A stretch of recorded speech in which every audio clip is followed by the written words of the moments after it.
The Oakville and Milton Humane Society is an animal shelter dedicated to giving every stray a home. The OakvilleNews.org was on hand to take a behind-the-scenes look at the shelter and some of the great work that it does. As well as summer camps and weekly programs for kids, the shelter has a full-time dog training program, a 24-hour emergency service, cruelty investigations, and animals for adoption and fostering. Through these and other programs, the Halton Humane Society tries to make the world a better place for fuzzy friends.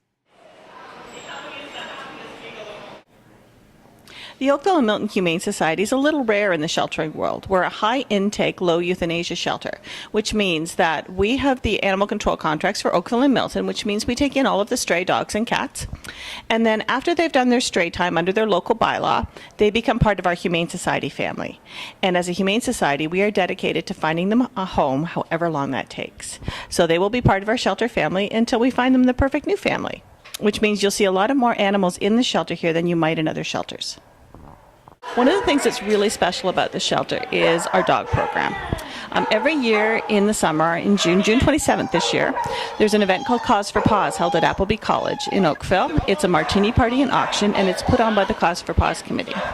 The purpose of that is to raise funds for our canine training program.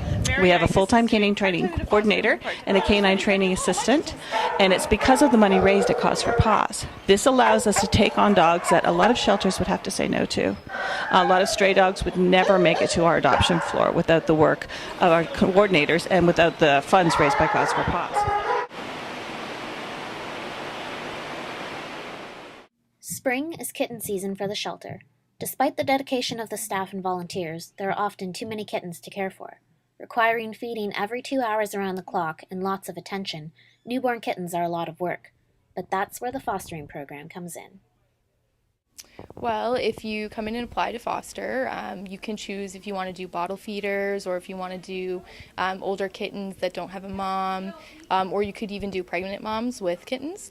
And all of them, we all need help with all of them. So once you get them, basically you're responsible for just feeding them and cleaning their litter, making sure that they, are healthy. And if they aren't, you can call us and we'll have our vet techs look at them.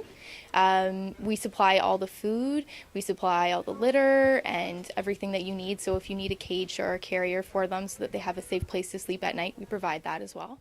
Just making sure that they are healthy and happy, and if you notice something is up, you have to get them to us right away so that we can have our health techs make sure they're healthy. Yeah. So I had 4 the first time, and I was heartbroken when they had to go, but being able to see them go to a new home and a good home really, really made me feel good about what I was doing.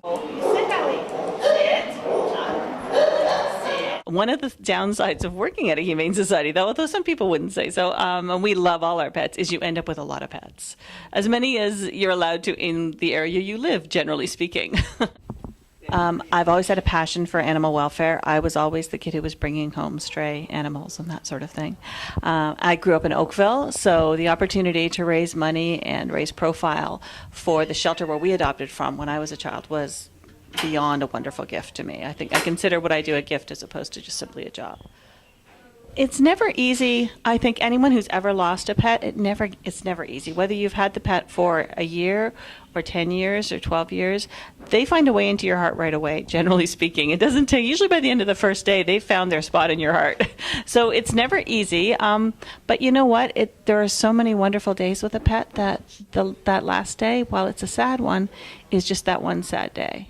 And the other days are full of great memories. So it's hard, but I don't mind. If you want to help with the shelter, donations of time and money are always needed. Visit their website or drop in at the shelter to visit the animals.